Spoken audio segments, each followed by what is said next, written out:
어쨌든 오늘도 주님이 우리들을 이렇게 이곳에 모아주신 주님의 그 의도가 있잖아요. 그 주님의 의도가 더 명확하게 드러나고 또 주님의 임재가 더 풍성하게 누려지고 또 우리가 주님 안에 있다는 것을 함께 확인할 수 있는 그러한 시간이 되면서 주님의 이름이 더 높아지고 존귀해지기를 간절히 소망합니다. 아멘. 오늘은 하면서 이렇게 시간 안배를 좀 어떻게 해야 되나, 이게 참 40분 안에 끝내긴 할 텐데 어쨌든 조금 더 하셔도 돼요. 자유롭게 하세요. 하여간 시간을 맞춰보도록 하겠습니다. 왜냐하면 이렇게 또 시간에 구애받는 분들도 계시니까 맞춰보도록 하고, 그리고 뭐 좀 더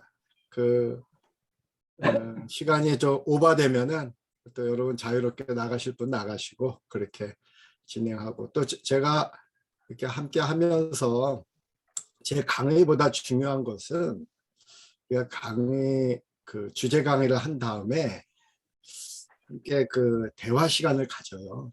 원래 한 20분만 가지려고 그랬는데 서로 또 이야기하다 보니까 뭐 한 어떨 때는 30분, 1시간 막 갔더라고요. 근데 그 시간이 훨씬 풍성합니다.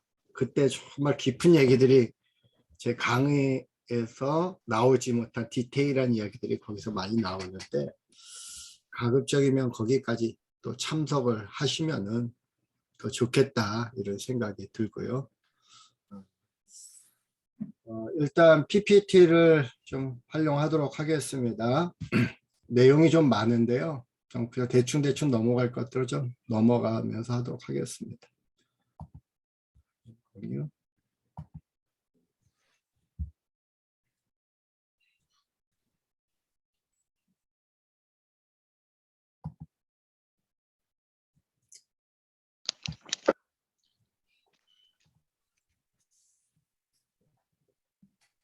오늘은 십자가의 도와의 만남, 그리고 더 깊은 곳에서의 만남이라는 주제입니다.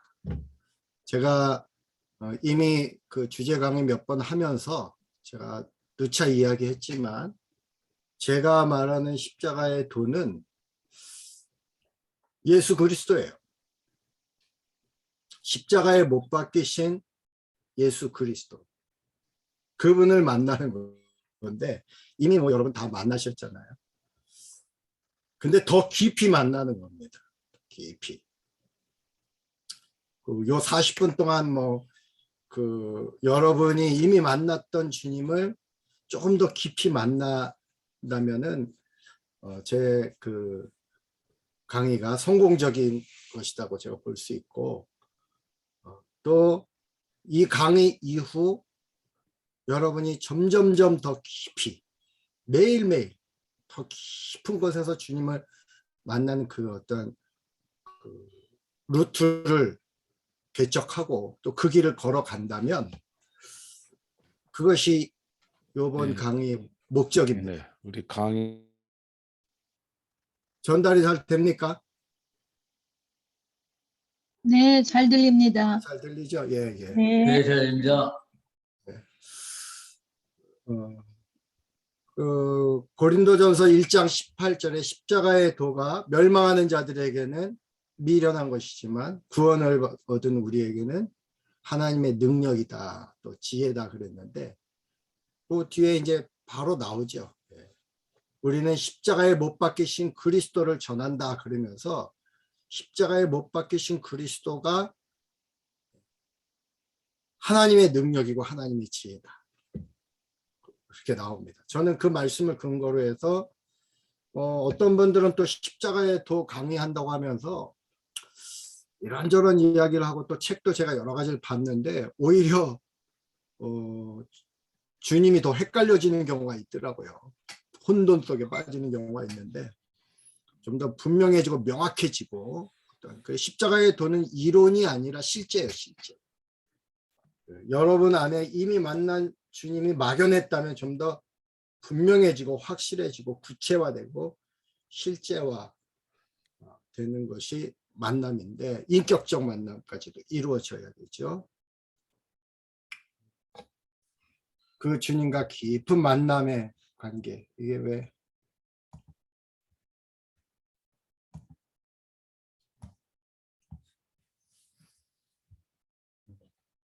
그리고 이 주님을 어떻게 만나느냐? 우리가 주님을 만날 때 물론 우리가 어떤 교회 안에서 환경 속에서 우리의 일상 속에서 만나기도 하지만 오늘은 우리의 내면 안에서 좀 더 깊이 만나는 그 길을 좀 함께 묵상했으면 좋겠어요.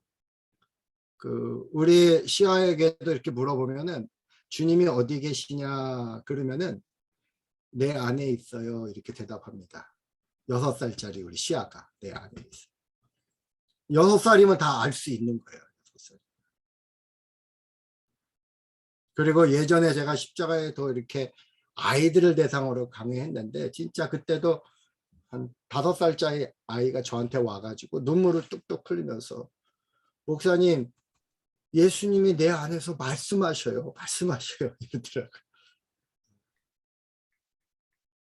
그러니까 이게 여러분 어린 아이들도 가능한 거라는 인식을 하셔야 돼요. 그래야 주님은 이미 그 아이들 안에 또 계시기도 하거든요. 그래서 태아 때부터도 이 메시지 십자가의 도의 메시지가 계속 전해져야 되고 그 젖 먹는 아이들에게도 엄마가 젖을 먹이면서도 메시지를 계속 전하고 그 아이들이 다 인식합니다. 영적으로.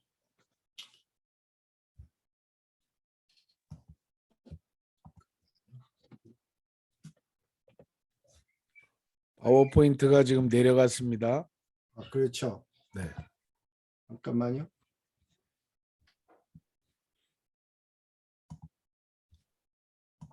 어떻게 해야 되나?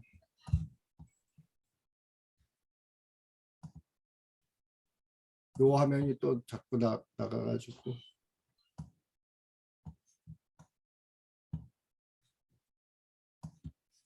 제가 잘 사용을 못해서 어떻게 해야 되죠 이거를? 파워포인트가 다시 나오게 하려면 목사님 화면에서 지금은 이제 공유하기 누르면 돼요. 공유하기 누르면 돼요. 예, 아래 가운데 초록색. 예. 예, 됐죠. 예. 예, 됐습니다. 그리고 현재 슬라이드 쇼.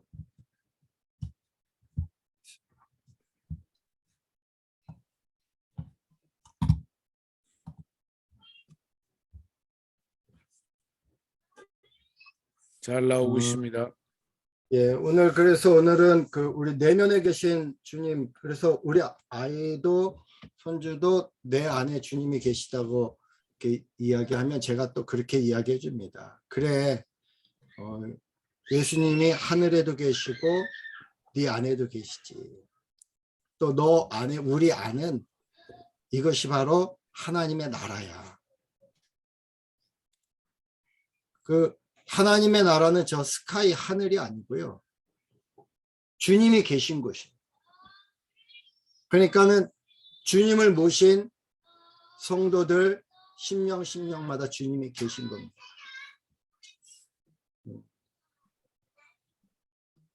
오늘은 이 주님, 내면에 계신 주님이라고 하는 주님, 그분과의 여행을 하기 위해서 제가 좀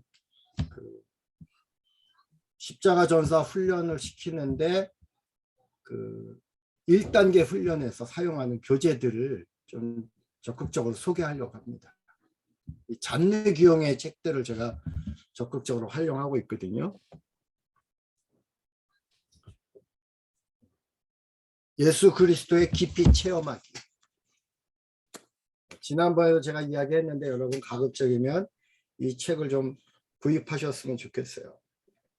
저에게는 이 책은 제5의 복음서다 이렇게 제가 표현을 하기도 하는데 너무 귀한 책입니다. 저에게 책이 한 4,000~5,000 권 있는데 서재에 그 책들을 한쪽에다가 이렇게 저울에 올려놓고 이 책을 한쪽에 저울에 올려놓으면은 이 책 쪽으로 기울어질 정도로 이 책은 저에게 그만큼 가치가 있고 의미가 있고 성경책 다음으로 제가 가장 많이 보는 책이에요. 지금도 계속 보고 이 책을 통해서 주님 안으로 깊이 들어가는 것. 제가 어떤 길을 잃고 헤맬 때 또 보면은 다시 명확해지고 또 엄청난 영향력을 미쳤던 책입니다. 이 책을 쓴 분은 잔느 기용이라고 하는 여인인데요. 이 여인에 대해서 이제 조금 이따 그분의 생애를 조금 소개할 겁니다. 근데 저는 이 여인이 개신교 영성의 수원지와 같다. 물론 진짜 우리 개신교 영성의 기독교 영성의 수원지는 예수 그리스도고 사도 바울이지만 이제 카톨릭으로 이렇게 로만 카톨릭으로 가면서 그 교회의 어떤 잘못된 교리적인 체제나 교회 체계 속에서 주님이 희미해져 갈 때 내면에서부터 주님을 다시 만나는 그 길을 어떻게 열었다고 말해야 되나? 그리고 그것 때문에 정적주의로 몰리기도 하고 많은 오해도 받고 바스티유 감옥에 감금되기도 했고 많은 핍박을 받으면서 투쟁했던 그런 여인이에요. 그리고 결국은 승리했죠. 그리고 이 여인의 그 결과가 퀘이커 교도들, 또 모라비안 교도들, 진젠도르프, 그 다음에 뭐 한나 스미스, 앤드루 머레이, 그 다음에 요한 웨슬리, 뭐 이러한 영적인 거장들에게 계속 영향력을 미쳤어요.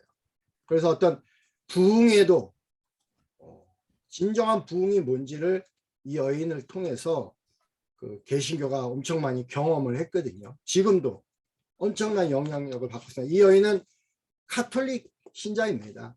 근데 카톨릭 신자인데 카톨릭 교리와 너무나 이렇게 좀 그 당시 중세 시대 이 여인이 살던 시대에 카톨릭 어떤 교리와는 너무나 배치되고 오히려 루터와 비슷하죠. 마틴 루터 종교 개혁자들의 프로테스탄티즘에 거기가 비슷하게 활동을 했기 때문에 이교도로 찍히기도 하고. 근데 이 여인이 주님 안으로 깊이 들어가는 이 책을 쓰고 이 책이 그렇게 영향력을 많이 미친 겁니다. 두 번째, 순전한 사랑. 이거는 이 여인이 이제 핍박받는 과정에서 감옥에서 자기 자서전을 쓴 거예요. 이것도 하나님의 영감을 받고 정말 이 책도 읽어보면은 저는 어거스틴의 참회로 그 못지않은 파워풀한 더 심플하고 주님은 더 선명하고 어거스틴의 참회록은 약간 철학적인 요소가 좀 많이 들어갔다면은 여기는 아주 명확하게 자기가 주님과 어떻게 만나고 자기 삶 속에 주님이 어떻게 드러났는지 이거를 잘 소개하고 있어요. 자기 자서전인데 이 책도 여러분 꼭 가급적이면 구입해서 읽어보셨으면 좋겠습니다. 순전한 사랑. 나고야 국제교회 방송을 시작합니다. 그 다음에 영혼의 폭포수. 두란노, 이건 기독교 문서성교에서 나온 건데요. 이것도 어떻게 보면 자서전과 같아요. 자신의 삶을 또 모든 크리스찬, 십자가의 길을 걸어가는 사람들의 삶을 폭포수로 약간 비유를 해가면서 얼마나 이렇게 추락하고 하면서 주님과 깊이 경험하고 십자가의 길을 어떻게 걸어가고 부활 생명으로 어떻게 살아내면서 연합하는지 그리스도와 연합하는지 이 부분을 이 책이 잘 소개하고 있습니다. 그래서 또 이 잔느 기용이 저술 활동을 아주 많이 했어요. 주석서도 요한계시록, 아가서, 뭐 출애굽기, 사사기 등 주석도 엄청 많이 썼고 저작물이 여러분 이렇게 좀 찾아보면은 얼마든지 이 잔느 기용의 책을 지금은 많이 번역돼 가지고 볼 수 있습니다. 한동안은 이 잔느 기용의 책들이 카톨릭에 의해서 이교도로 찍혀가지고 금서가 되기도 하고 또 불에 태워지기도 하고 수천 권이 불에 태워지기도 하고 그랬는데 이제 지금은 참 하나님의 은혜로 이분의 책을 우리가 얼마든지 구입해서 읽을 수 있습니다. 그러니까 여러분 이미 많이 읽으신 분들이 있는데 제가 볼 때는 이 세 권만 봐도 대표적으로 이 세 권만 봐도 잔느기용이 추구하는 게 뭐고 어떻게 잔느기용을 통해서 우리가 주님 안으로 깊이 들어가는지 이런 부분들을 우리가 경험할 수 있겠다 이런 생각을 합니다. 이제 잔느기용의 이 예수 그리스도 깊이 체험하기 가지고 제가 1단계 훈련을 하는데 그 1단계 훈련을 하기 전에 잔느기용이 어떤 여인이었는지 좀 먼저 알아야 할 것 같아 가지고 훈련생들에게 잔느기용의 생애, 이 순전한 사랑을 먼저 읽힙니다. 훈련 들어가기 전에. 그래서 한번 잔느기용의 생애를 제가 이제 좀 정리를 좀 했는데 조금만 보도록 하겠습니다. 어린 시절 잔느기용은 1648년 4월 18일에 프랑스 파리 남쪽에 소재한 몽타르 집의 부유한 가족의 아버지 클로드 부비의 라모트와 또 매우 자존심이 강하고 허용심이 강했던 어머니 사이에서 7개월 된 조사나로 태어나게 됩니다. 근데 이 어머니가 너무 허용심이 강해가지고 이 잔느기용을 잘 돌보지를 않았어요. 그래서 어쩔 수 없이 이 아이를 2살 반의 나이에 우르슬린 신학교에 입학시킵니다. 뭐냐면 이제 지금으로 말하면은 뭐라 그럴까요? 그 아기들 맡기는데 이렇게 그 어린이집이 아니고 아기들 이렇게 맡기는 데 있잖아요. 거기 맡긴 거죠. 거기서 한 6개월 정도 이렇게 보내고 거기서 또 너무 어리고 그래서 관리할 수 없어서 다시 집으로 돌려보냈다가 1652년 말엽에 4살의 나이에 또다시 베네딕트 수도원에 입학합니다. 근데 이 잔느기용은 아주 어릴 때부터 너무나 명석하고 이 4살 때 꿈을 꿨는데 지옥에 대한 꿈을 꿨어요. 그리고 내가 시계를 좀 어떻게 보면서 해야 할 것 같은데 시계가 안 나오네. 시계가 한 5분 전에 저 알려주세요. 제가 시계가 없어서 지금 볼 수가 없는데 그때부터 이제 내가 어떻게 살아야 되는지 4살 때 4살 때 중요합니다. 4살 때 이게 가능하다는 거예요. 그러면서 순교자에 대한 열정을 그때부터 불태웁니다. 그래서 그 수도원 안에서 어려움이 있어요. 그 다른 아이들이 얘가 순교자가 되겠다고 하니까 진짜 너 그럴 수 있어. 그리고 죽이려고 그래요. 아이들이. 보자기를 씌워가지고. 근데 이제 그때 이 잔느기용이 하나님이 지혜를 주셔가지고 내가 이게 순교자가 되길 원하지만 내가 아직 어리기 때문에 우리 아버지의 허락을 받아야 돼 하고 거기서 빠져나오죠.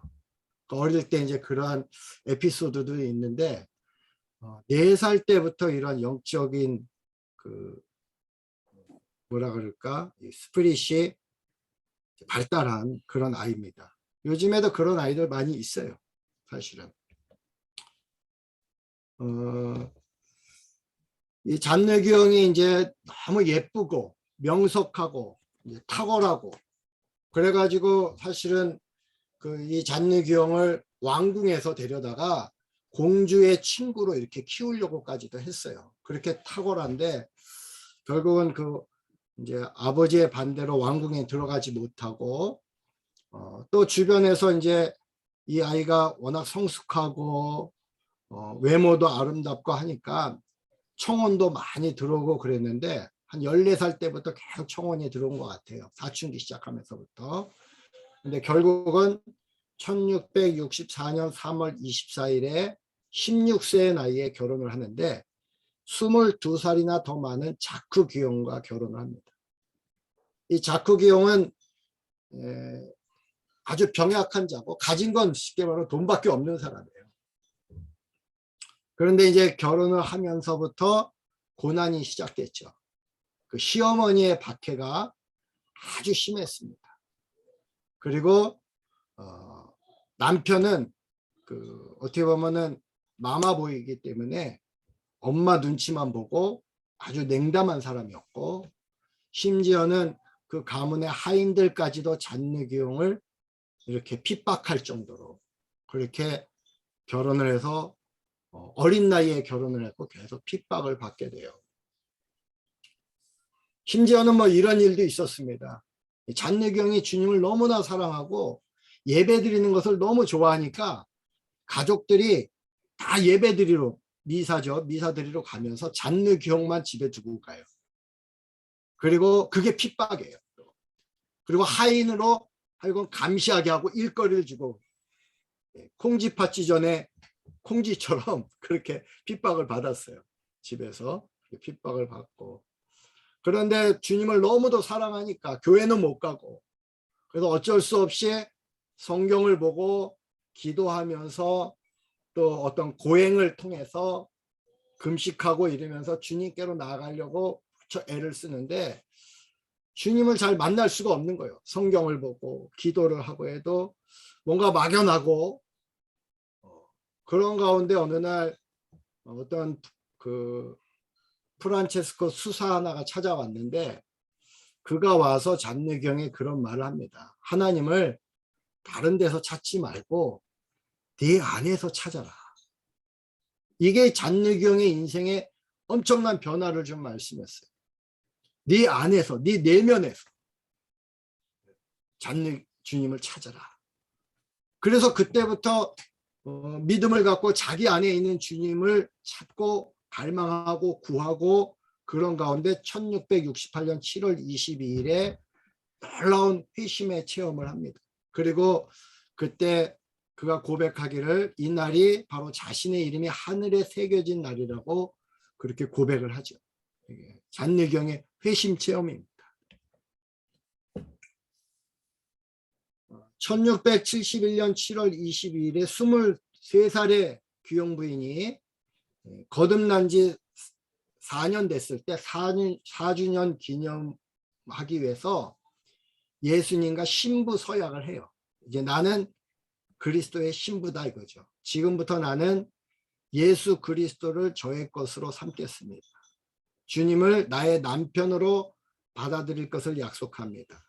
그리고 주님의 신부가 되기 위하여 나 자신을 주님께 드립니다. 이런 고백을 합니다. 1672년 7월에 아버지가 돌아가시고, 그 다음에 3살 된 딸이 또 뇌출혈로 죽고, 이런 어려움이 있었죠. 그런데 이 아버지가 아버지도 자기에게는 어떤 정신적인 지주와 같은 분이었는데, 어머니는 허영심이 많았지만 아버지는 많이 의지했거든요. 근데 이미 이때부터 주님과 동행하기 시작했기 때문에 아버지가 돌아가시고 3살 된 자기 딸이 죽었는데도 불구하고 잔느경은 아주 담담하게 그걸 받아들였어요. 그런데 그 해에 또 자기의 영적인 조언자였던 주니 비에브 그랑제 수녀가 또 죽게 됩니다. 근데 이때는 좀 충격을 받았어요. 영적인 멘토가 이렇게 떠나는 것은 부모나 자식이 떠나는 것보다도 더 큰 충격이라는 것을 우리가 좀 알 수 있죠. 1676년 7월 21일에 28살이죠. 귀용 부인이 남편 자크 귀용과 헤어지게 됩니다. 사별이죠. 그때 11살 된 아들이 있었고 3살 된 아들, 그리고 태어난 지 몇 주 안 된 딸이 있었는데, 이 아이들 가지고 28살의 과부가 됩니다. 남편이 죽으면서부터 이 여인의 사역이 이제 본격적으로 시작이 된 거예요. 어떻게 보면 자유가 온 거죠. 남편 죽으면서 오히려. 저는 지난번에 한번 제가 간증했죠. 저는 저희 아버지가 돌아가셨을 때 저에게 자유가 왔습니다. 해방이 되고. 근데 이 잔느경은 남편이 죽었을 때 진정한 자유가 시작된 겁니다. 남편이 죽은 후 남겨진 3명의 아이들과 늙은 어머니, 또 하인들, 또 남편이 부자였고 사업가인데 그 사업을 떠맡았고, 또 죽은 남편의 부동산을 처리하는 일들이 복잡하게 얽히게 됩니다. 그리고 1676년부터 77년 겨울까지 약 6개월 동안 3명의 아이들을 데리고 그 집을 떠나서 이사를 하고요. 새로운 거처에서 아직 미사와 고백성사에 참여하면서 남편의 사업을 챙기기도 합니다. 그리고 라틴어를 그때부터 공부하기 시작하고 성경을 이해하기 위해서 수많은 독서를 하게 됩니다. 그런 가운데 이제 잔느귀 하나님께 그러한 기도를 하죠. 주님, 제가 무엇을 하기를 원하십니까? 그리고 마음속 내면에서부터 주님의 음성이죠. 들려온 게 있었어요. 제네바, 제네바, 제네바 이런 소리를 듣게 됩니다.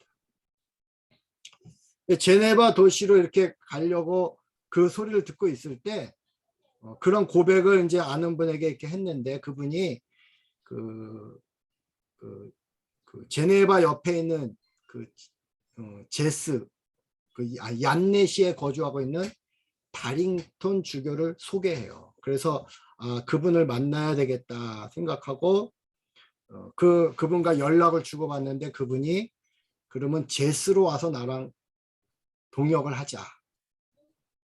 그래서 이 잔느귀 형도 제네바로 가고 싶은 마음 때문에 그 다링턴 주교의 제안을 받아들입니다. 근데 여기에 사단의 계략이 있었어요. 이 다링턴 주교는 동역하고 싶은 게 아니라 이 잔느귀 형이 많은 재산을 갖고 있었기 때문에 그 재산을 활용하고 싶었던 거예요. 그리고 이제 귀영 부인의 의붓 오빠죠. 그 아버지도 재혼했고 엄마도 재혼해서 재혼한 부부 사이에서 잔느귀 형이 나왔거든요. 근데 그의 의붓 오빠가 라모트 신부라고 있는데 이 라모트 신부도 잔느귀 형이 그 자기네 고향에서 떠나는 거 그걸 싫어했어요. 왜냐하면 그 재산을 다 빼앗긴다고 생각했기 때문에. 그러면서 그걸 반대하고 그리고 나중에는 핍박하게 됩니다. 결국 이 다링턴 주교와 라모트 신부가 나중에 이렇게 합세해가지고 잔느귀 형을 이교도로 몰아가고 집요하게 계속 핍박하는 일이 벌어지게 되죠. 1681년 7월 21일 33살의 나이에 잔느귀 형이 드디어 그 얀네시에 도착합니다.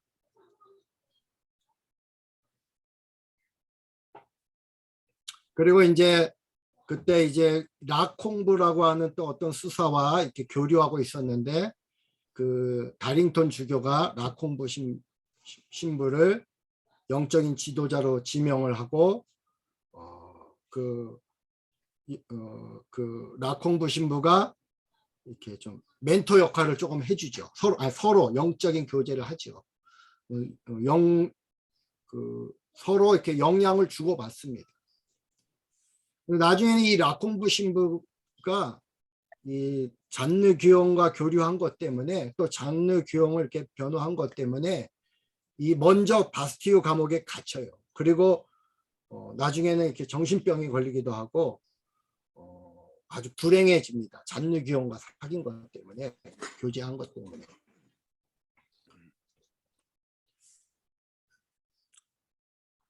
그리고 제스에 도착한 부인이 프랑스 제스죠. 자기에게 맡겨진 주님의 사역이 무엇인지를 확신하고 있었는데 그 사역의 내용은 뭐냐면 예수 그리스도의 놀라운 사역을 통해서 얻어지는 의로움, 거룩함에 대한 메시지를 전하는 거였어요. 근데 이 메시지가 종교개혁자 마틴 루터가 카톨릭 당국에 의해서 판매된 면죄부와 고행에 반대해서 95개 조항 반박문을 쓰면서 전했던 메시지와 같았기 때문에 그때부터 이교도적으로 간주되고 의심을 받게 됩니다. 그러나 귀영 부인의 메시지는 그 당시 파리에서 엄청난 반향을 일으키게 되죠. 귀영 부인은 또 그 라콩부 신부의 내적인 영적 성장과 그리스도인으로서의 성숙에 깊은 관심을 갖게 되는데 다링턴 주교는 라콩부 신부를 초청해서 자기 본당에서 설교를 하게 합니다. 그리고 그 설교 내용을 분석하고 오히려 그 설교 내용이 이교도적이라고 또 변칙적이고 교리를 잘못 해석하고 있다고 이렇게 몰아가면서 핍박하기 시작한 거죠. 그리고 결국은 라콩부 신부가 귀용부인 때문에 이렇게 됐다고 그렇게 하면서 귀용부인도 이제 핍박을 하기 시작한 겁니다. 부흥과 박해.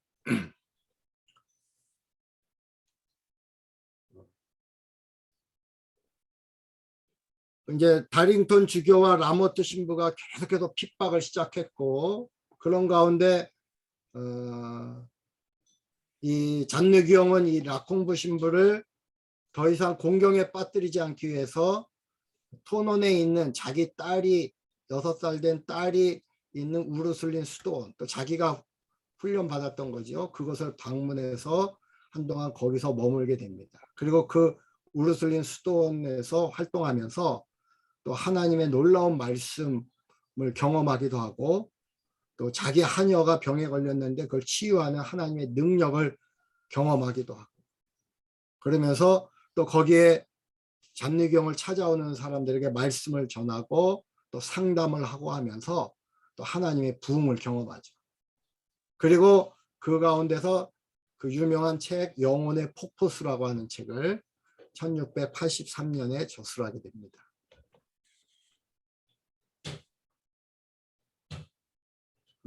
이제 다링턴 주교와 라모트 신부는 계속해서 귀용부인을 이교도로 몰아갔고요. 그런데 그럼에도 불구하고 사역은 계속 확장했습니다. 그리고 또 엄청나게 많은 성경 주석을 쓰기도 하고 책들을 쓰기도 하고 또 예수 그리스도 대한 깊은 체험을 하는 이 책을 또 그 가운데서 저술하기도 합니다. 1686년 7월 21일 이 잔느귀용이 다시 파리로 돌아오죠. 제스에서. 그리고 그때 라콩부 신부는 바스티유 감옥에 수감되고요. 그리고 귀용부인은 결국 공식적으로 이교도의 주동자라고 유죄 판결을 받게 됩니다. 그러나 이런 가운데서도 귀용부인이 쓴 책은 계속해서 유럽 전 대륙에 이렇게 퍼져나가면서 수많은 사람들이 읽게 되고 영향을 받게 되고 그리고 귀용부인의 명성이 계속 높아지기 시작했죠. 그러다가 결국 투옥이 됩니다. 1688년 1월 29일 아침 일찍 귀용부인은 체포돼서 파리 근교에 있는 성마리아 방문 수녀회로 후송되고 거기서 첫 번째 10개월간의 투옥 생활을 합니다. 거기에는 이제 방이 2층인데 창문 하나밖에 없는 방이에요. 그리고 여름에는 엄청 덥고 겨울에는 또 습하고 거기서 아주 병도 걸리고 엄청 10개월 동안도 엄청 힘들었죠. 그런데 잔느귀용을 이미 알고 있는 잔느귀용에 대해서 이렇게 소문을 들은 파리의 귀부인들이 오히려 잔느귀용을 돕고 그 프랑스 왕에게 이렇게 자꾸 석방을 요청하고 이런 가운데 잔느귀용이 거기서 나오게 됩니다. 추록을 하게 됩니다. 그리고 추록하고 이제 자기 딸이 결혼을 했는데 푸케라고 하는 사람과 결혼했어요. 그래서 딸의 집에서 좀 머물면서 좀 쉬고 또 은둔 생활을 하고 그런데도 계속해서 이제 잔느귀용을 추적하고 감시하고 그러면서 잔느귀용을 이제 자크 베티뉴 보시에라고 하는 주교에게 이렇게 고발하는 고소와 조사를 의뢰하는 그런 요청을 하는 문서가 거기까지 올라가게 됩니다. 이 보시에 주교로부터 이제는 또 핍박을 받게 되는 거죠. 근데 이 보시에 주교는 굉장히 교활한 자고 그 당시 굉장히 유명한 자이기도 하는데 치밀한 자고 그래서 잔느귀용에 대해서 이단적인 것을 이렇게 확실하지 않으면 행동하지 않는 사람이거든요. 그래서 결국은 이제 잔느귀형의 책들을 계속 보고 그 다음에 잔느귀형을 방문해서 잔느귀형과 교리적인 논쟁을 하고 질문도 하고. 근데 이 보슈의 주교는 철저하게 그 카톨릭을 대변하는 자이기 때문에 결국은 의도는 잔느귀형을 이교도로 몰기 위해서 접근한 거예요. 그래서 결국은 잔느귀형을 이단으로 결국은 이제 이단으로 판결하고, 그리고 정적주의자다고, 몰리누에르 같은 사람과 똑같다고 이러면서 결국은 이제 그 귀용 부인이 또다시 체포되죠. 그리고 빈센느 성에 무기한 가도 엄히 감시하라는 명령을 받게 되는데 47세에 그는 또다시 그 보지라르 감옥에 비밀리에 호송됐고, 그런 가운데 이제 잔느귀형이 그 사위 집에 머무를 때 페넬롱이라고 하는 신부하고 이렇게 또 교제를 했거든요. 이 페넬롱이라는 신부도 굉장히 탁월하고, 제가 이 훈련 과정 중에 페넬롱의 책들도 읽게 하는데, 잔느귀형보다 3살 어렸지만 둘이 이렇게 깊이 교제하면서 영적인 교류를 하면서 이 페넬롱이 나중에는 보시에르 주교와 유명한 논쟁을 합니다. 그리고 결국은 페넬롱 주교도 주교직을 박탈당하고 어려움을 겪게 되죠. 1698년 9월에 50세가 된 귀용 부인이 하녀와 함께 바스티유 감옥에 갇히게 됩니다. 이 바스티유 감옥은 정치범들, 흉악범들이 들어가는 감옥인데 프랑스에서 가장 악명 높은 감옥이에요. 어떤 큰 성에 아주 거기에 그 깊은 곳에, 정말 굉장히 힘든 곳에 거기에 갇혀서 4년 동안 또 고생을 합니다. 그리고 1702년에 재심의가 일어났고 건강이 너무 악화됐기 때문에 석방이 되죠. 석방이 되는데 그 완전한 석방이 아니고 그 디지에라고 하는 곳에서 아들과 함께 남은 여생을 보내야 된다는 조건으로 석방이 됩니다. 그래서 한 15년 정도를 더 살게 되는데요. 살면서도 또 여전히 많은 영향력을 미치고 그런 가운데서도 결국은 승리했죠. 그리고 1717년 6월 9일에 69세의 나이로 파란만장한 생을 이렇게 마감하게 됩니다. 저는 이 잔느귀용을 만나게 된 걸 너무 귀하게 생각하고 있어요. 저는 감리교 신학대학을 나오고 대학원을 나왔는데 학교 다닐 때 이 잔느귀용에 대해서 잘 몰랐어요. 사실은 이 잔느귀용이 우리 감리교 신학에도 엄청난 영향을 미친 사람이거든요. 웨슬리가 성경책 다음으로 가장 큰 영향을 받았다고 스스로 말한 책이 이 잔느귀용의 예수 그리스도 깊이 체험하기입니다. 근데 저는 학부 때도 못 들었고 대학원 때도 못 들었고, 근데 우리 저희 감리교 신학대학에서도 이 여인을 나중에 제가 이렇게 교회사 전공하는 분하고 이야기를 했더니 정적주의를 이렇게 몰고 있더라고요. 그러면서 웨슬리하고 이렇게 연관된 걸 우리에게 가르쳐 주지 않았는데 나중에 알고 보니까 이 웨슬리에게도 엄청난 영향력을 미친 사람인 거죠.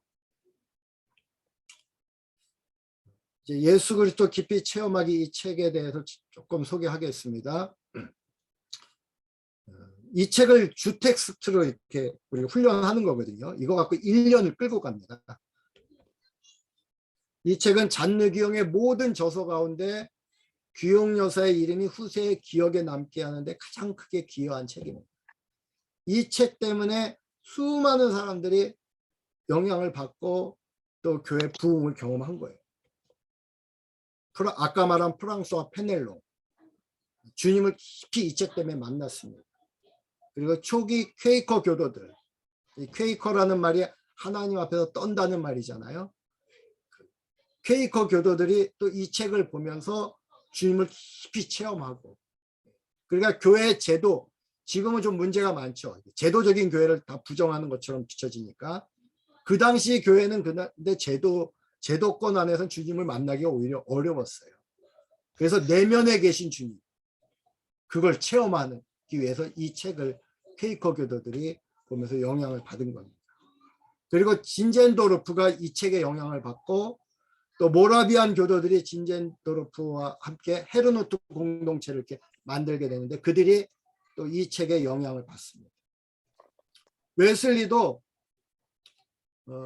그 조지아주 선교를 나갔다가 실패하고 돌아오다가 모라비안 교도들을 만나죠. 배를 타고 이렇게 오는데 풍랑이 일어나는데 웨슬리는 불안하고 두려운데 아주 평온한 모습으로 찬양하는 무리들이 있었어요. 그들이 모라비안 교도들이었거든요. 그때 충격을 받았죠. 저들은 도대체 어떤 사람이기 때문에 저렇게 이 죽음의 위기 상황에서도 저렇게 평안할 수 있을까. 그리고 나중에는 웨슬리가 돌아와서 올데스케이 거리를 이렇게 해서 모여있는 모라비안 교도들 집회에 참석했다가 회심 체험을 하죠.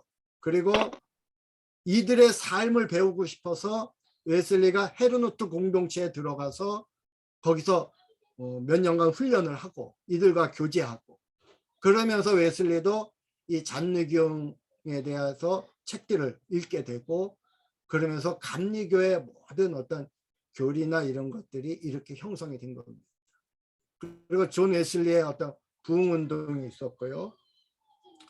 속생명파, 이들을 내면에 계신 주님, 이들이 정적주의로 몰리기도 한 거죠. 내면에 계신 주님을 깊이 경험하고 그것을 나누고 그것을 중요하게 생각하는 속생명파들. 그 다음에 뭐 앤드루 머레일이나 허드슨 테일러, 한나 스미스, 또 20세기 웨일즈 대부흥의 주역인 제시펜 루이스, 또 중국 부흥에 크게 영향력을 미친 워치만, 이런 사람들이 다 이 잔류기용의 책에 영향을 받은 사람들이라고 할 수 있습니다.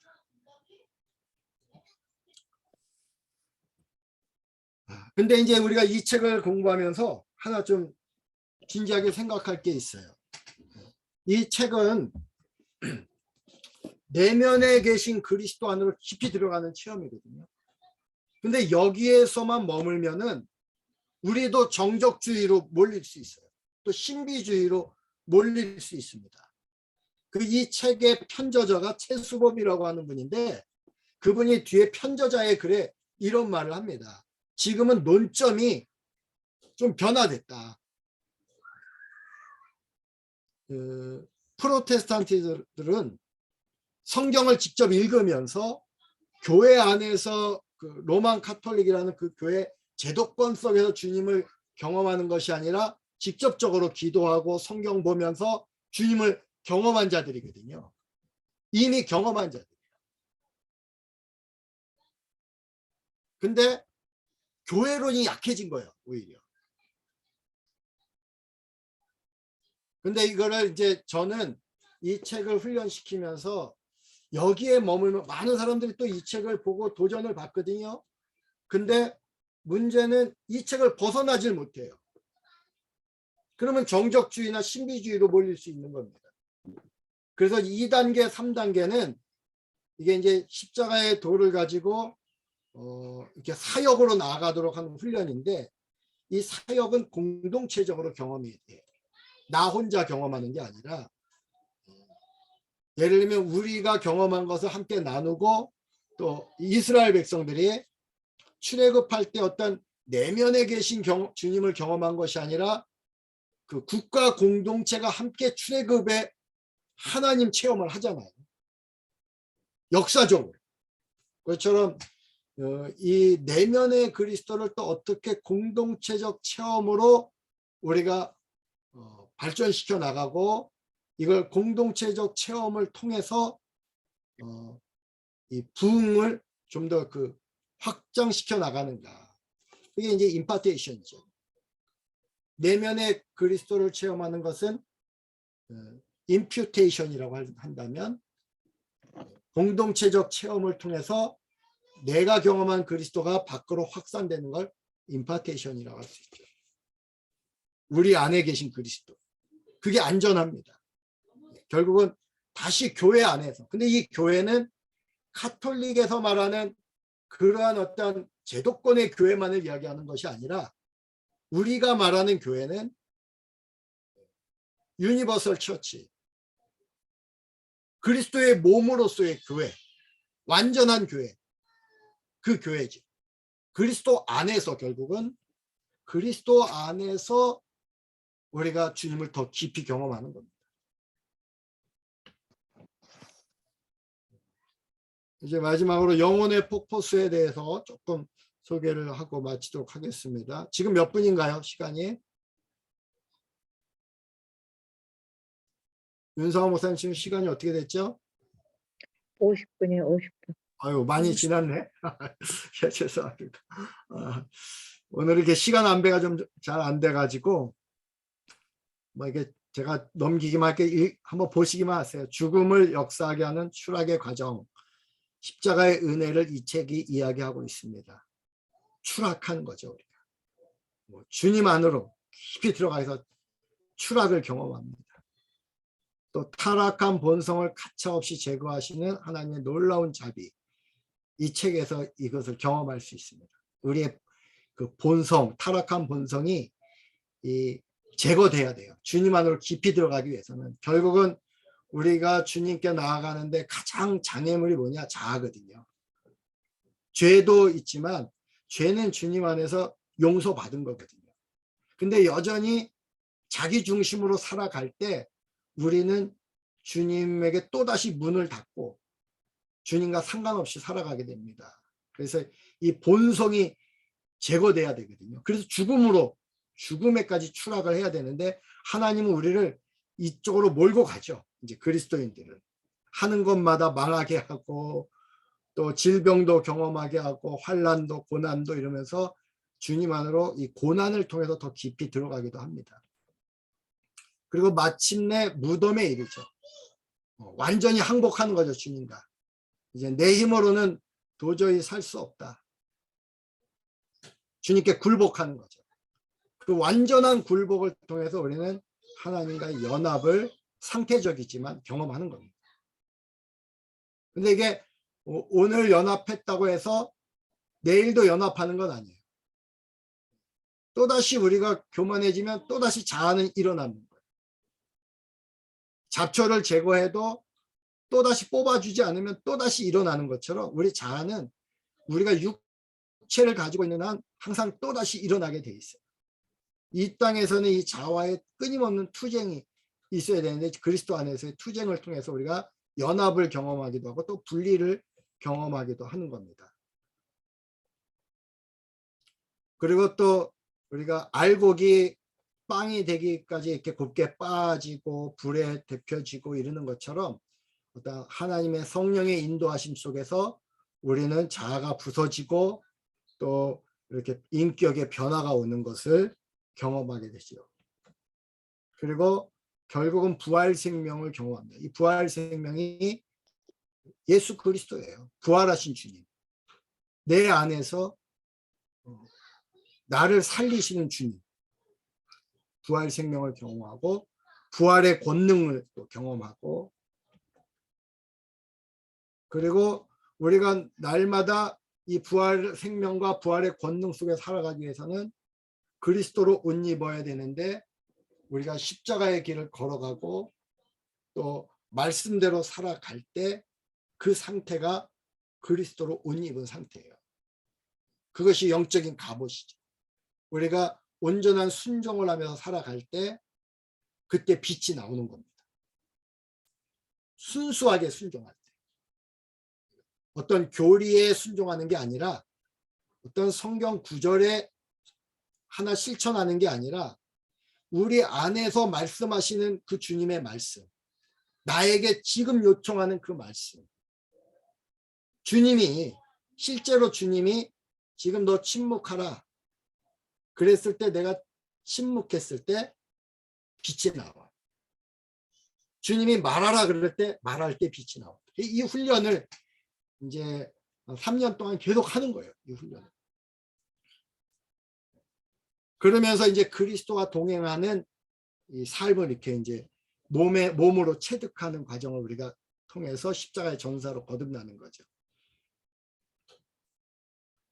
십자가의 길을 걸어가는데 이 길은 이미 주님을 경험하고 부활 생명으로 사는 자들이 이제 적극적으로 고난에 참여하는 겁니다. 그래서 바울은 그리스도의 남은 고난을 내 몸에 채우노라 그랬잖아요. 이건 능력 사역으로 가는 겁니다.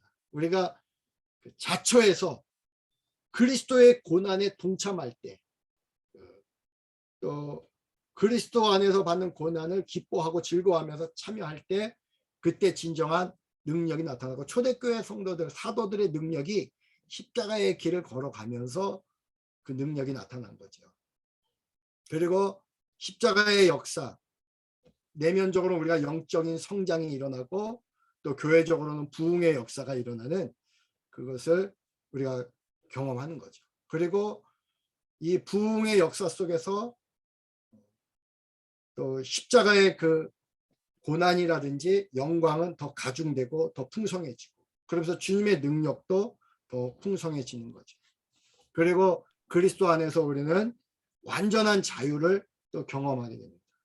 그리고 하나님의 영광에 이르게 되는데, 그때 완전한 자기 부정과 하나님의 그 사랑 안에 감싸져 있는 우리 모습을 보게 되는 거죠. 이렇게 우리가 이 책을 제가 3개를 소개했는데, 사실은 이 3권을 가지고 한 1년 동안 쭉 끌고 가는 거거든요. 그러면서 이 책을 함께 묵상하고, 이제 다음 주에 이제 우리가 성경으로 기도하기, 그 다음 주에는 일상 속에서 주님 바라보기, 2가지 훈련을 좀 한번 임상 실험식으로 우리가 한번 해볼 텐데, 그거를 또 병행해 가면서 우리가 주님과 동행하는 훈련, 십자가의 길을 걸어가는 훈련, 이거를 이제 한 3년 동안 쭉 끌고 가면서 하는 겁니다. 그리고 그것이 몸에 배워지면은 자연스럽게 이제 어떤 그리스도의 생명이 나오고 능력이 나오고, 그리고 그 주님과 동행하는 십자가의 길을 걷는 기쁨이 누려지고,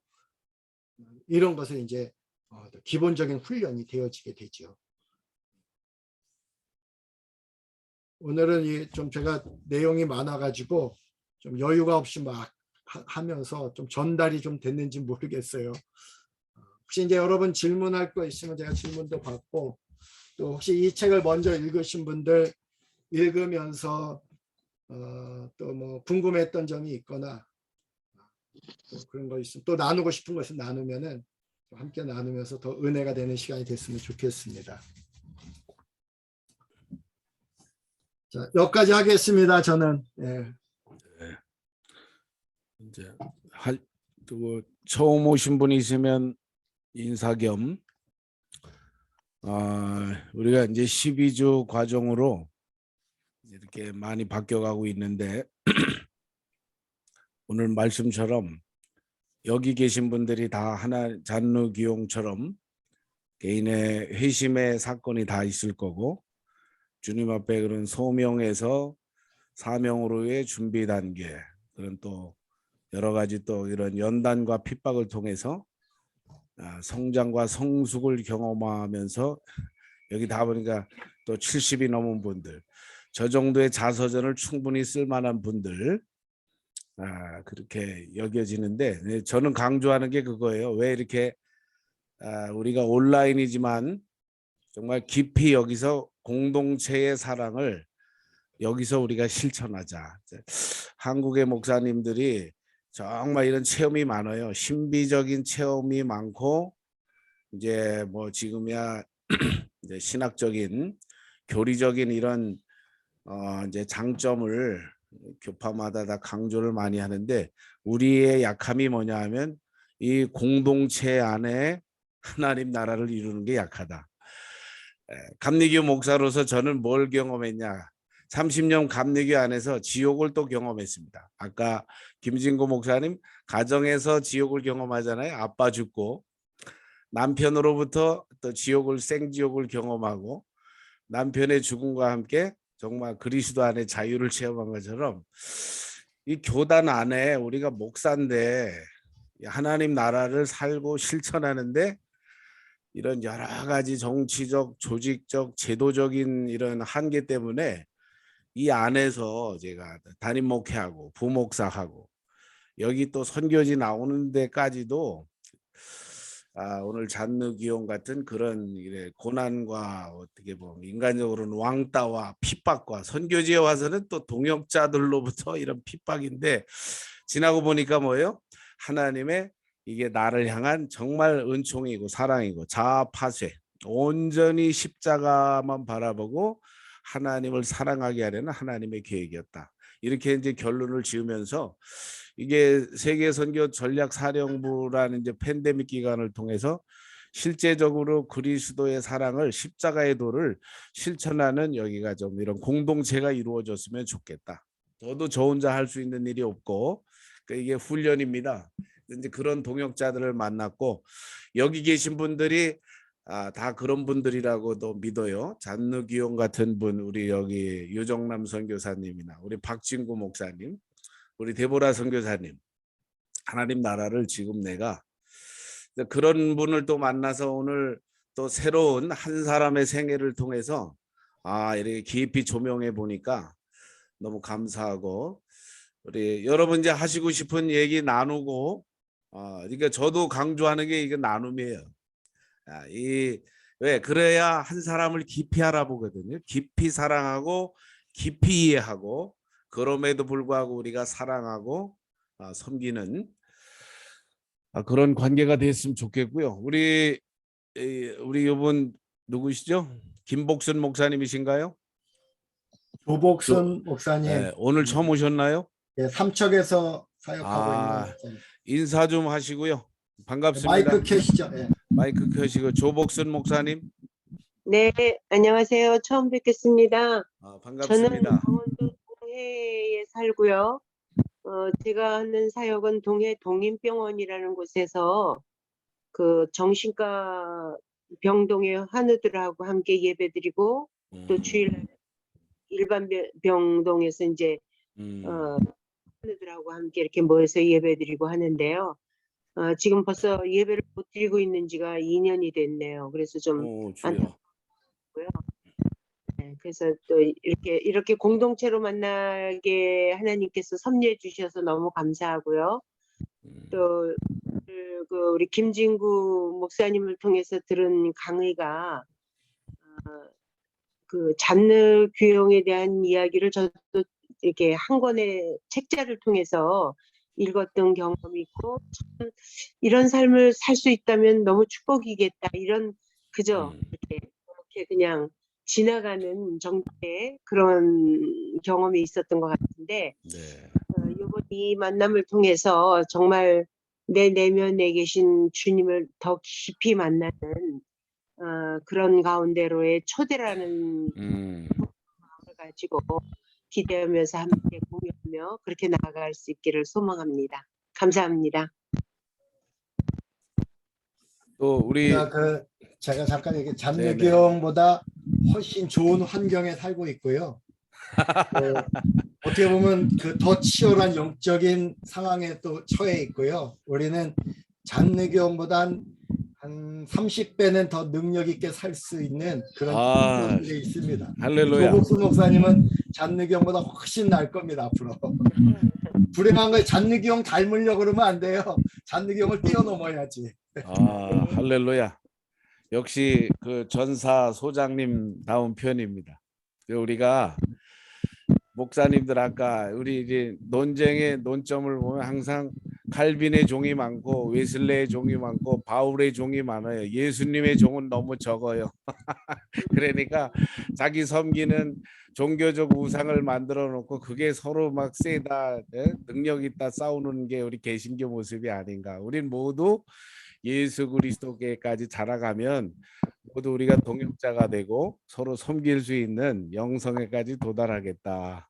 조복순 목사님 아주 복이 충만하시게 생겼습니다. 할렐루야, 감사합니다. 바스티오 감옥보다 낫잖아요. 이게 그래도 팬데믹 상황이 우리는 호사를 누리고 있습니다. 우리 이호은숙 목사님이신가요? 누구 소개로 왔는지도 인사. 마이크 켜주세요. 서울에서 마이크 한번. 송파구에서 네.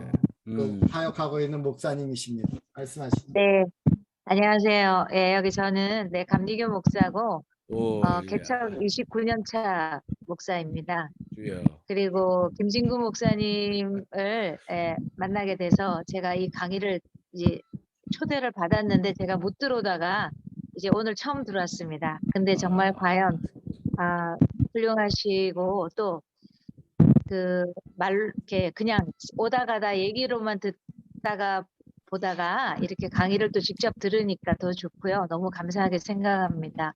이제 잔느 기용이라고 하는 이 여성에 대한 얘기는 많이 들었지만 이렇게 또 실제로 가깝게 이렇게 듣기는 또 처음이고요. 그래서 또 이곳을 통해서 또 여기는 사실 저 같은 사람이 올 자리는 아닌 것 같아요. 다 너무 영역이 충만하시고 다 훌륭하시고 전 세계적으로 하나님의 그 정말 능력 있는 군사로 쓰임 받으시는 분들인데 저는 너무 평범한 사람입니다.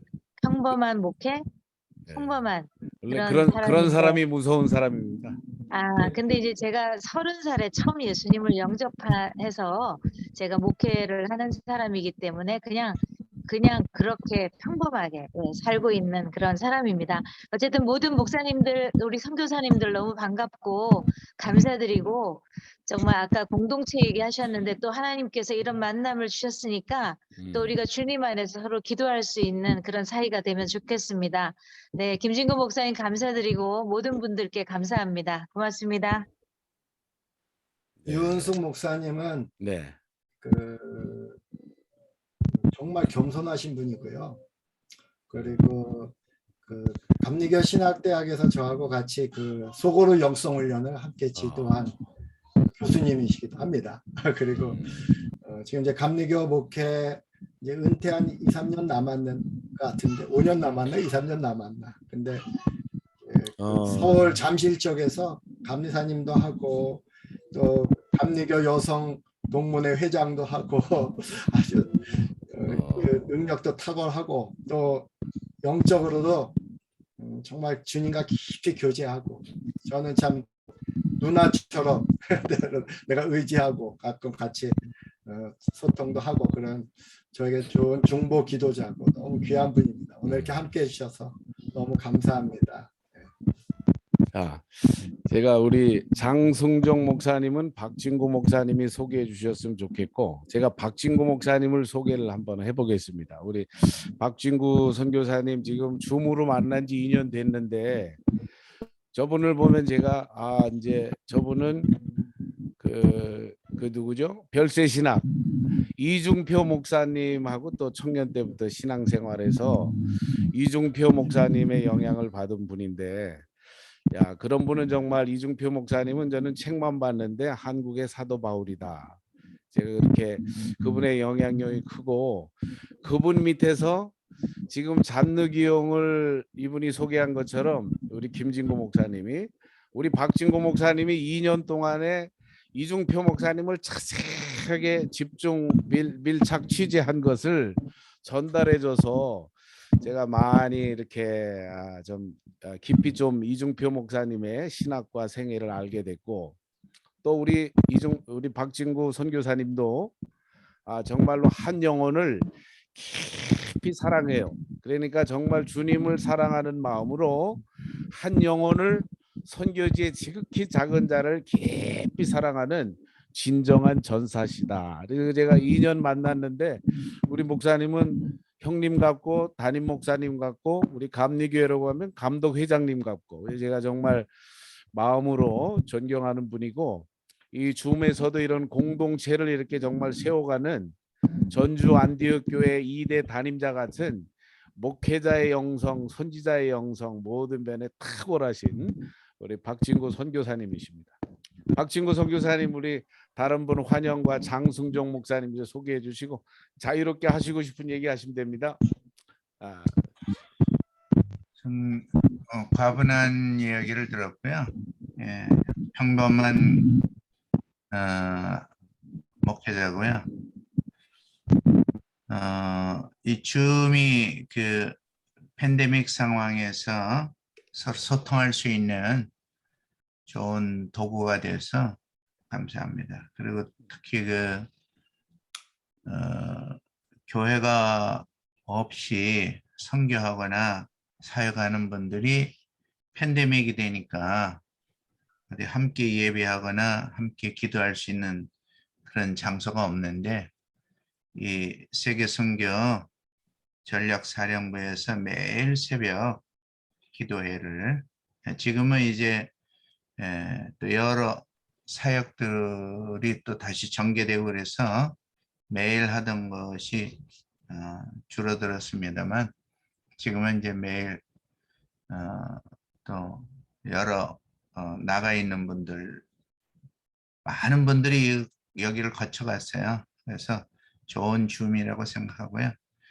또 오늘 김진구 목사님도 저하고 이름이 같아갖고 자꾸 진구 하니까 제가 자꾸 저를 부르나 하고 이렇게 생각을 합니다. 하여튼 반갑습니다. 장승정 목사님은 제가 훌러에서 공부할 때 거기서 만났어요. 만나고 또 형제같이 이렇게 친근하게 지내면서, 또 장 목사님 교회도 제가 집회도 했었고, 사랑으로 벌써 30년 넘은 그런 교제를 하고 있습니다. 장승영 목사님 좀 목회를 하시면서 영어도 잘하시고, 특히 이제 선교 쪽에 관심 많으셔서 지금 목회하시던 것을 선교의 방향으로 사역하시는 걸로, 지금 전환기에 로스앤젤레스 지역 캘리포니아에 계시다가 지금은 이제 조지아 아틀랜타 쪽으로 가셔서 지금 이제 사역을 전환하고 계세요. 장성재 목사님 네 분이 아주 귀한 분들 이렇게 들어오셔서 같이 하게 돼서 고맙고 감사합니다. 장성 목사님 말씀해 주세요. 반갑습니다. 아주 우리 박신구 목사님 아주 큰 형님 같고, 훌러에서도 많은 목회자들 격려하고 돌보시고 참 훌륭한 모델이 되는 형님 같은 분을, 그래서 하여튼 너무 감사하고요. 여기 들어와서 우리 김진구 목사님, 또 윤 목사님 같은 또 여러 참 선배 선교사님들, 훌륭한 분들 뵙고 배우고 오를 수 있어서 참 좋은 장이다 생각을 합니다. 저는 조지아로 와 있고요. 지금은 여기 저녁 6시입니다. 어두워지는 그런 시간이에요. 이게 주일날, 아직 주일날입니다, 저희는. 주일 저녁이군요. 저녁이고, 그래서 한번에 들어오려고 했는데 주일날 뭐 일이 있어서, 일이 있다 보니까 좀 이렇게 된다. 하여튼 될 수 있으면 시간을 내서 꼭 참석을 해서 들어야겠다 생각을 제가 많이 했고요.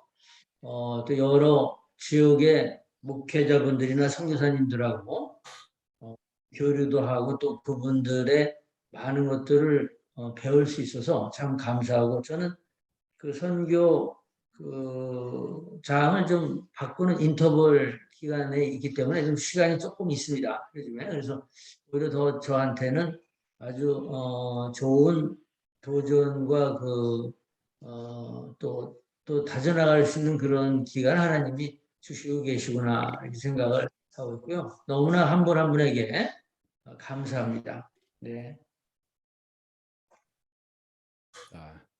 우리 또 이승주 목사님 한번 오늘 말씀과 더불어서 그래서 3년간 이 훈련을 김진구 목사님한테 이 과정을 다 통과했다니까, 저분은 인내가 정말 달인이다, 대단하신 분이다, 이런 강의를 3년을 들었다니 대단한 분이다 이렇게 생각이 되고, 이승주 목사님. 네. 대단하지 않습니다. 어떤 목회를 하는 데 있어서 좀 어려운 시절을 김진구 목사님께서 이렇게 훈련 과정에 초대해 주셔서 3년 과정을 이렇게 지났는데요. 김진구 목사님 통해서 주님이 이끄신 거죠. 그래서 그 과정을 통과하면서 지나왔고, 또 이 훈련을 통해서 제가 주님을 더 깊이 만날 수 있는 계기가 되었고요. 오늘 강의를 통해서는 훈련을 받았지만 잊어버리고 있었던 것들을 다시 한번 이렇게 정리를 해주셔서 다시 이제 회상이 되고, 또 이런 책들이 정말 잔느기용의 삶도 우리가 참 귀한 그러한 귀감이 되는 삶이었구나, 이런 것들 또 다시 생각나게 되고요. 또 감리교 목사로서 이 웨슬리의 뿌리, 웨슬리의 영향을 미친 분이 또 잔느기용이었구나, 또 많은 그런 개신교의 신앙의 기라성 같은 분들에게 영향을 미쳤던 분이었구나라는 것을 다시 한번 또 알게 돼서 또 감사한 생각이 드네요. 여기 계신 모든 분들도 이 잔느기용의 삶에 대해서 다시 한번 또 접해 보실 기회가 되고, 또 이 강의를 통해서 또 소개받게 되어서 좀 더 관심을 갖고 십자가의 도가 무엇인지 끝까지 같이 참여하시면 좋은 시간이 될 줄 생각합니다. 네. 우리 아까 3년 주간 3년인데 우리 박진구 선교사님, 여기 데보라 선교사님은 이제 거반 1년 이상. 우린 줌으로 매일 이렇게 한 2년을 교제하니까 정말 우리 동기들, 저도 이제 감리교 30년인데 동기들보다 더 친하고 우리 교단의 어떤 지도자들보다도 이 친근감이 있어요. 이런 내용을 이 줌으로 매일 우리가 나누고 이렇게 고백하고 서로 좀 부족하고 연약한 게 있잖아요. 그런데 그럼에도 불구하고 여기서 진심으로 사랑하려고 했기 때문에 정말 한 식구 같고 가족 같고, 그래서 이제 어떻게 보면 2년 됐지만은 우리 여기 데보라 선교사님 국제예수사관학교 교장 선생님으로 우리 토요일 날 줌 또 다음 세대 영성 사역이 있는데 이제 벌써 엊그제 만난 것 같은데 1년 넘게 아들 목사님하고 잘 섬겨주셔서 저한테는 또 정말 누님 같기도 하고, 정말 데보라가 저런 데보라구나, 구약의 데보라가 저렇게 살았겠구나, 이런 마음이 들게 하는 우리 뉴질랜드의 데보라 선교사님이십니다. 인사 한번 하세요. 네, 안녕하세요. 네, 너무 감사하고, 네, 우리 목사님, 소장님 말씀하셨듯이, 제가 2020년 10월 8일 날 처음 들어왔습니다. 그래서 아무튼 어느새 2년이 이제 다 돼가고 있는데, 네, 참, 네, 락다운을 통해서 또 좋은 우리 전 세계에 계시는 선교사님들 많이 만났고요. 그리고 또 공부 많이 했고요. 지금도 하고 있고, 이제 우리 또 김진구 목사님 말씀을 통해서 너무 귀한 거, 참 신기하게도 제가 이렇게 유튜브를 틀면은 왜 이렇게 뭐가 자동으로 이렇게 올라올 때가 있잖아요. 근데 잔느 기용에 대해서 그 일생을 썸머리 해주는 게 어저께 뜨더라고요. 그래서 한 번을 이제 뭘 하면서 들으니까 제대로 못 들어가지고 다시 2번을 들었어요. 근데 이제 목사님이 그 파워포인트 올려놓으신 걸 뭐 봤지만 자세히 안 읽어봤는데 오늘 이렇게 또 더 자세히 설명을 해주셔서 하나님께서 지금 이 시기에 저에게 주시는 말씀이구나, 그렇게 받아들였습니다. 나름대로 저는 이제 24시간 주와 동행을 그렇게 살려고 노력하고 있고, 그런데 이제 하나님께서 오늘 아침에 참 신기한 꿈을 하나 꿨는데 그것까지 다 해석이 됐습니다. 하나님께서 너 요런 부분을 고쳐라, 이렇게 이제 제가 꿈을 꾸고서 꿈에서 깨가지고 기도를 하면서 이게 과연 무엇일까 그리고 기도하는데 하나님께서 이렇게 너 요런 부분을 이렇게, 근데 너무나 많은 제가 설교를 하고 있는데 너무나 많은 구름대 같은 이렇게 마지막에 이제 그런 아주 뭐 전 세계 옷을 입고 이렇게 들어오는 걸 보았어요. 그래서 참 신기하다. 그리고 이제 기도하고, 네, 지금 일어나서 아무도 안 만나고 기도하고 이제 목사님 강의 들어왔습니다. 그러면서 이제 한 3일 동안에 있었던 일을 다 정리해 주신 것 같아요. 그리고 목사님이 소개하신 책은 제가 이제 3권을 꼭 읽고 한국에서 아마 좀 보내달라고 부탁을 하려고 지금 이제 생각했습니다. 너무 감사드리고, 네, 기대가 됩니다. 할렐루야. 우리 목사님 카메라를 꺼졌네. 네. 아멘. 감사합니다. 할렐루야. 네. 그러니까처럼 우리 자아는 이제 어느 단계에 갔다고 완전히 끝나는 게 아니라 사는 동안에는 계속 이 자아가 우리의 저는 어떤 분이 이렇게 얘기하더래요. 참나, 참자아. 그 성령으로 거듭난 그 영이잖아요. 이게 진짜 자아고 우리가 생각하는 이 자아는 죄의 육신의 자아. 이거 이제 평생 싸워야죠. 그래서 이게 조금 될 만하면 자꾸 자아가 올라와서 하나님의 영을 거듭난 세 사람을 이게 방해하는 사도 바울의 고백처럼 이게 우리가 어떤 단계에 올라갔다고 해서 끝나는 게 아니더라고요. 이게 계속 올라오는 거예요. 이 자아는. 그래서 끝까지 자아를 십자가에 얼마나 죽이고 못을 받고 사는 게 이제 저도 이제 그런 생활 속에서 교인들과의 관계 속에서 선교지에서 동역자들 관계 속에서 훈련인 것 같고요.